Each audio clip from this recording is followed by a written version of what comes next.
नमस्कार। Mister Robert Kiyosaki कहते हैं कि उनके दो फादर्स हैं, एक रिच यानी अमीर है तो दूसरे पुअर यानी गरीब है। एक बहुत एजुकेटेड और इंटेलिजेंट है, उन्होंने पीएचडी भी कंप्लीट की है, तो उनके दूसरे फादर ने स्कूल भी कंप्लीट नहीं किया है। दोनों भी अपने अपने करियर में सक्सेसफुल थे, पर एक फाइनेंशियली स्ट्रगल कर रहे थे, वही दूसरे उनके शहर के सबसे अमीर आदमियों में से एक थे। जब वो पैसों के बारे में बात करते थे तो दोनों के नज़रिए अलग अलग थे।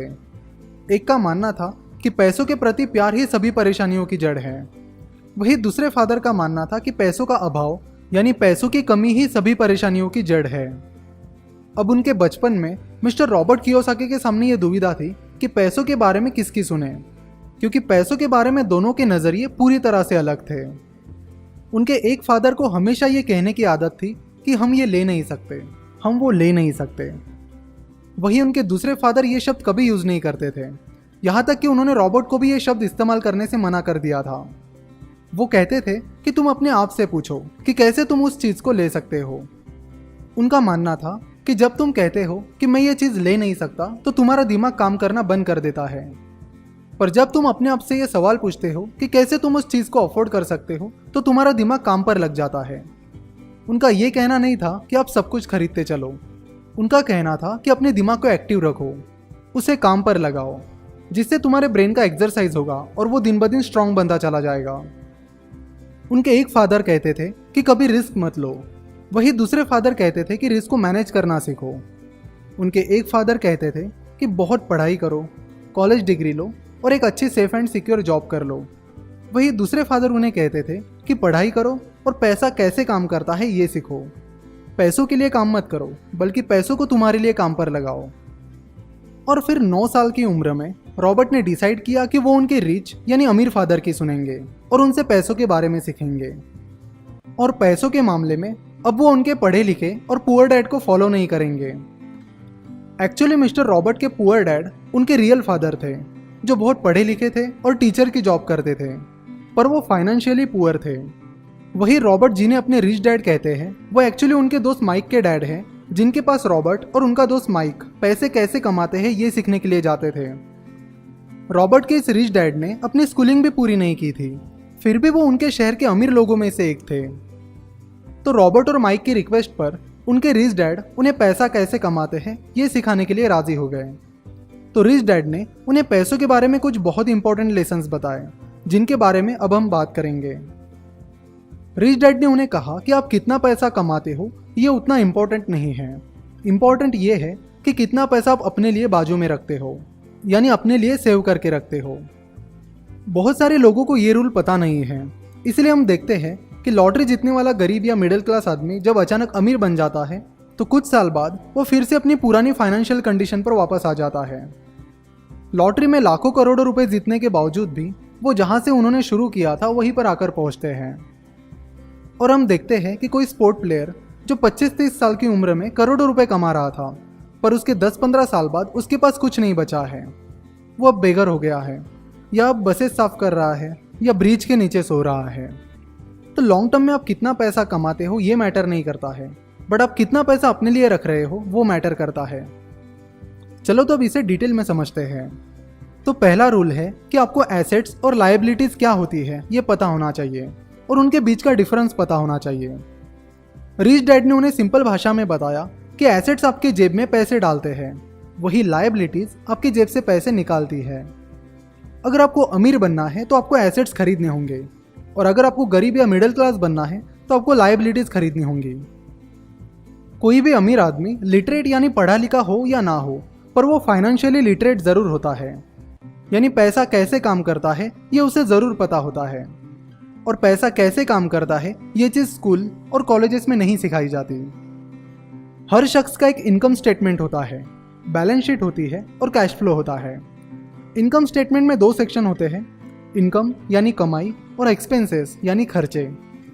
तो इनकम स्टेटमेंट हमें बताता है कि आपने कितने पैसे कमाए हैं और कितने खर्च किए हैं, और सब एक्सपेंसेस निकालने के बाद आपके पास कितना पैसा बचा है, या कुछ बचा भी है या नहीं। बैलेंस शीट में भी 2 सेक्शंस होते हैं, एसेट्स और लायबिलिटीज। आपके एसेट्स आपके लिए पैसा बनाते हैं, आपकी रियल इस्टेट, आपकी स्टॉक मार्केट इन्वेस्टमेंट बॉन्ड्स में की हुई इन्वेस्टमेंट, इंटेलेक्चुअल प्रॉपर्टी एट्सेट्रा, ये सारे एसेट्स हैं जो आपको पैसा बनाने में मदद करते हैं। और लायबिलिटीज़ मतलब आपकी देनदारी, जैसे कि घर का या कार का loan, credit card loan etcetera.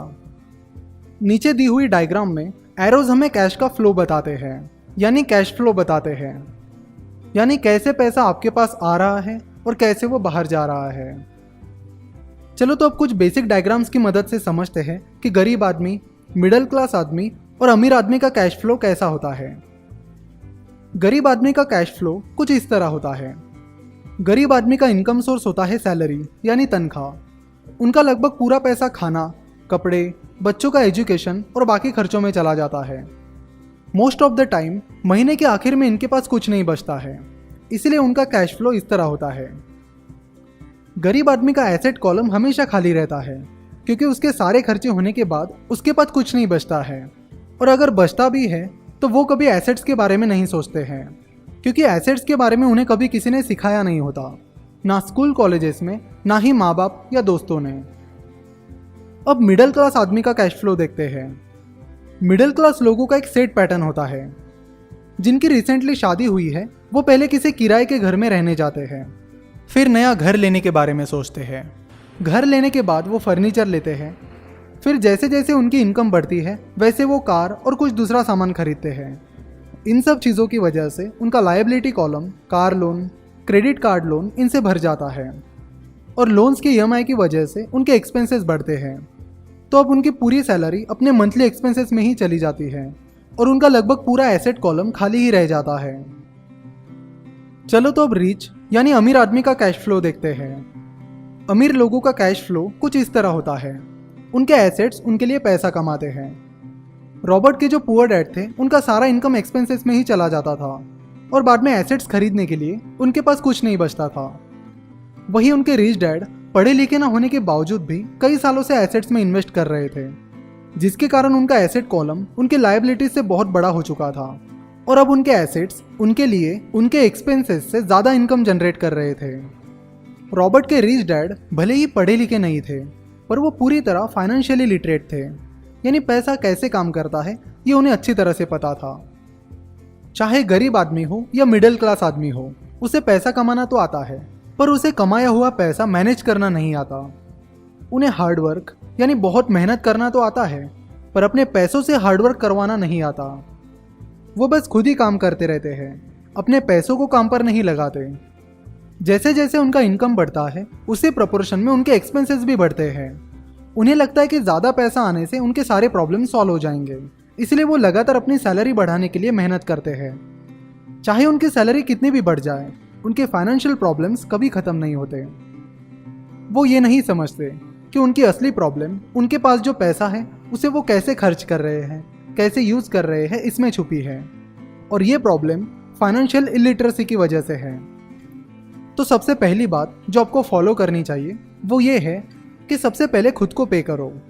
जो भी पैसा आप कमाते हो उसमें से कुछ हिस्सा खुद के लिए रखो, यानी सबसे पहले खुद के लिए पैसे बचाओ और उन पैसों से ऐसे एसेट्स खरीदो जो आपके लिए इनकम जनरेट कर सके। मिस्टर जॉर्ज क्लेसन की book the richest man in the Babylon में ये इंपॉर्टेंट बात बताई गई है, जिसकी समरी भी हम जल्दी कवर करेंगे। अमीर और गरीब लोगों में एक सबसे बड़ा फर्क होता है, और वो ये है कि पुअर और मिडिल क्लास लोग पहले सब एक्सपेंसेस कर लेते हैं और आखिर में अपने लिए पैसे रखते हैं, जिसकी वजह से ज़्यादातर टाइम वो खुद के लिए कुछ भी नहीं बचा पाते और ना ही उसे किसी एसेट में इन्वेस्ट कर पाते हैं। वही अमीर लोग सबसे पहले खुद को पे करते हैं और बाद में सारे एक्सपेंसेस करते हैं। ये चीज़ फॉलो करने के लिए बहुत सेल्फ डिसिप्लिन लगता है, बहुत प्रैक्टिस लगती है। कई बार आपको कुछ फाइनेंशियल प्रॉब्लम्स आएगी, पर उस वक्त भी आपको सबसे पहले खुद को ही पे करना है। जब आप ये सेल्फ डिसिप्लिन लगा लोगे तो समझ लेना कि आपने अमीर बनने की तरफ पहला कदम रख लिया है। जो लोग सबसे पहले खुद को पे करते हैं उनका कैश फ्लो कुछ इस तरह होता है। जैसे जैसे आप सबसे पहले अपने लिए पैसे बचाकर एसेट्स में इन्वेस्ट करोगे, वैसे वैसे आपके इनकम सोर्सेज बढ़ जाएंगे। जो लोग सबसे पहले खुद को पे नहीं करते हैं उनका कैश फ्लो इस तरह होता है। तो यहाँ पर आप क्लियरली दोनों कैश फ्लो के बीच का डिफरेंस देख सकते हो। दूसरी बात यह है कि अमीर लोग एसेट कॉलम पर फोकस करते हैं, वही गरीब लोग इनकम स्टेटमेंट पर फोकस करते हैं। अमीर लोग बिजनेसेस में अपना पैसा इन्वेस्ट करते हैं, स्टॉक्स और बॉन्ड्स में इन्वेस्ट करते हैं, रियल इस्टेट में इन्वेस्ट करते हैं और भी कई जगह इन्वेस्ट करते हैं जहां से उन्हें इनकम मिलती रहे। तो उनकी ये इन्वेस्टमेंट्स उनके लिए एसेट्स है जो उनके लिए इनकम जनरेट करते हैं। जो एसेट्स आपको पसंद है आपको उनमें इन्वेस्ट करना चाहिए। तो ये भी पता करो कि कौन से एसेट क्लासेस आपको अच्छे लगते हैं। मिस्टर रॉबर्ट कियोसाकी को बिल्डिंग्स और लैंड बहुत पसंद है, इसलिए वो बिल्डिंग्स और लैंड में इन्वेस्ट करते हैं। उन्हें छोटी कंपनीज में इन्वेस्ट करना भी पसंद है, इसलिए वो छोटी कंपनीज में भी इन्वेस्ट करते हैं। तीसरी बात यह है कि अमीर लोग लग्जरी प्रोडक्ट्स जैसे कि बड़े बंगले, डायमंड्स, ज्वेलरी, महंगी गाड़ियाँ आखिर में खरीदते हैं। पहले वो एसेट्स खरीदते हैं, जबकि बाकी लोग लग्जरी प्रोडक्ट्स पहले खरीदते हैं। अमीर लोग पहले अपना एसेट कॉलम स्ट्रॉन्ग करते हैं और उस एसेट से मिलने वाली इनकम से वो लग्जरी प्रोडक्ट्स खरीदते हैं। अगर उन्हें कोई महंगी चीज़ खरीदनी है तो वो पहले सोचते हैं कि किस तरह अपने एसेट कॉलम को स्ट्रॉन्ग किया जा सकता है, जिससे एसेट से मिलने वाली इनकम बढ़ेगी और उस इनकम से हम उस महंगी चीज़ को खरीद सकेंगे। तो वो कंटिन्यूसली अपने दिमाग को यूज़ करते हैं, उसे एक्सरसाइज करवाते हैं, जिससे उन्हें पैसे कमाने की आइडियाज़ मिलती रहती है। इस तरह वो लग्जरी प्रोडक्ट्स खरीदने से पहले अपना इनकम और इनकम सोर्सेज बढ़ाने के बारे में सोचते हैं। वही बाकी लोगों का एक ही इनकम सोर्स होता है और वो है जॉब। और जब वो कोई लग्जरी प्रोडक्ट खरीदते हैं तो उनका पूरा फाइनेंशियल बजट बिगड़ जाता है। जिन गरीब और मिडिल क्लास लोगों को लॉटरी लगती है वो भी अपना एसेट सेक्शन स्ट्रॉन्ग करने की बजाय अपने एक्सपेंसेस बढ़ाते हैं और कुछ साल बाद फिर से अपनी पुरानी फाइनेंशियल पोजीशन पर आ पहुंचते हैं। तो यहाँ पर इनकम प्रॉब्लम नहीं है, प्रॉब्लम है उन पैसों का मैनेजमेंट, कि किस तरह आप उन पैसों को यूज कर रहे हो। तो ये थी मिस्टर रॉबर्ट कियोसाकी की book rich dad poor dad की समरी। इस बुक को आपको जरूर पढ़ना चाहिए। रिच बनने के और 3 रूल्स इस बुक में कवर किए गए हैं, जिन्हें हम जल्दी कवर करने की कोशिश करेंगे। इस वीडियो को व्हाट्सएप के जरिए अपने दोस्तों के साथ और सारे व्हाट्सएप ग्रुप्स में शेयर करके जरूर ये नॉलेज सारे लोगों तक पहुंचाइए। और हमारे चैनल finnovations.com को सब्सक्राइब करके इस बेल आइकॉन पर जरूर क्लिक करें। हम ऐसी ही बुक समरीज हर शनिवार को अपलोड करते हैं। हमसे जुड़े रहने के लिए और वीडियो देखने के लिए बहुत बहुत धन्यवाद।